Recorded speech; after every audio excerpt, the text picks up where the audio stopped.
Mental reúne especialistas numa conferência internacional em espaço académico. O auditório da Universidade de Cabo Verde na Praia acolheu painéis e debates sobre temáticas determinantes para a promoção da saúde mental.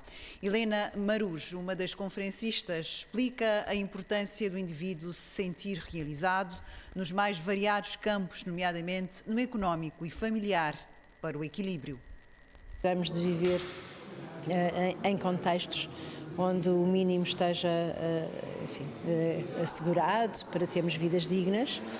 Isso às vezes é difícil e em África nós sabemos que isso tem sido um desafio muito grande e continua a ser, mas ao mesmo tempo podemos ir fazendo muitas coisas, porque também é quando estamos com saúde mental, de sentirmos satisfeitos connosco, com a nossa vida, ou sentirmos competentes, que temos mais capacidade de encontrar soluções. Por exemplo, se nós estivermos a sentir-nos bem, mostra a investigação na área da felicidade que somos mais criativos, mais inovadores, aprendemos mais, temos mais vontade de aprender, estamos mais disponíveis para relações com os outros e, portanto, mais pró-sociais. A situação económica, assim como uma base familiar sólida, são importantes para lidar, segundo esta especialista, com a complexidade dos desafios do dia-a-dia, atingir a felicidade pública e o bem-estar global. O evento elucidou temáticas interessantes como a espiritualidade e o papel que as instituições religiosas têm na formação do indivíduo, a necessidade de um sistema de saúde inclusivo, acessível e capaz de responder com eficiência e eficácia às situações que perigam o equilíbrio mental. Sem deixar de lado a problemática das doenças mentais, a conferência se apresentou como um espaço para a promoção de consciências e de atitudes positivas na ótica do psiquiatras Sítios da Luz, cruciais para prevenir situações de distúrbios mentais no futuro. A doença mental tem vários fatores, um dos fatores podem ser fatores genéticos, mas a boa parte são fatores sociais que estão por detrás das doenças mentais. Estão interligados, mas a doença mental, de facto, muitas vezes, a maior parte das vezes, é uma consequência de não ter atuado, não ter tido essa visão do que é a saúde mental e de como prevenir, de como elucidar, investir nos fatores necessários para uma boa saúde, saúde mental de uma sociedade, para que não se chegue a uma situação da doença mental.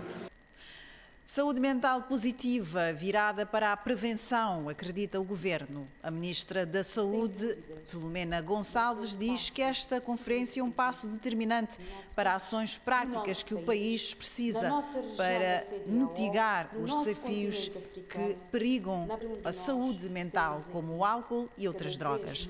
Filomena Gonçalves fala na criação de uma rede para materializar projetos em torno da promoção da saúde mental.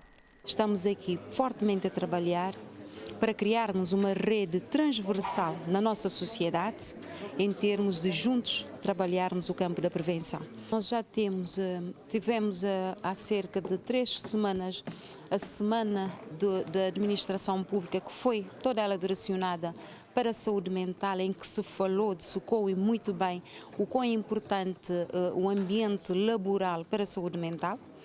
Também nós já temos o próximo ano letivo que vai começar, a Semana Cívica, será toda ela dedicada à saúde mental. Também nós estamos aqui com esta conferência, porque, segundo as recomendações da OMS, e é provado, que nós temos é que trabalhar na prevenção, temos que integrar. Aliás, o último tema da nossa conferência, que é aquela visão holística de integração de uma forma sistémica de saúde mental, é para conseguirmos, de facto, na prática, integrar a saúde mental dentro dos cuidados primários. O que é que isso significa? Significa que em cada bairro, em cada localidade que nós tivermos uma estrutura de saúde, a estrutura de saúde faz o recenseamento, um levantamento de pessoas que careçam de cuidados. O ponto alto da Conferência Internacional da Saúde Mental foi, sem dúvida, o lançamento oficial do Hino da Saúde.